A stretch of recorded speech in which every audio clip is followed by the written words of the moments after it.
एक average minded normal minded बंदे की निस्बत ज़हीन बंदे में है, जो वो डिप्रेशन की रेशो प्रपोर्शन ज़्यादा है। वो उसकी वजह भी है, उसकी लॉजिकल वजह ये है कि जो एक नॉर्मल और एवरेज माइंड बंदा है ना, उसको यूं पंजाबी की देसी मिसाल में समझ लेना कि अक्ल नहीं ते मौजा ही मौजा, अक्ल है तो सोचा ही सोचा। वो तो एक मजाक है, मजाक के तौर पर मैंने बयान कर दी है, लेकिन वो उसको ये नहीं कहना अक्ल उनमें नहीं होती।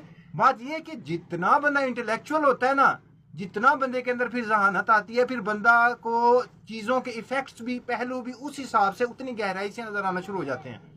तो एक आम बंदा जो एवरेज माइंडेड या नॉर्मल माइंडेड जिस चीज़ को जिस नज़र के साथ देख रहा होता है ना, तो जो ज़हीन बंदा होता है ना, वो उसको उससे ज़्यादा गहराई के साथ देख रहा होता है। इसीलिए उस ज़हीन बंदे की दो एक्सट्रीम्स में वो जाता है। अगर डिप्रेशन में जाएगा तो इंतहाई ज़्यादा डिप्रेशन में चला जाएगा, जहाँ से साइकियाट्रिस्ट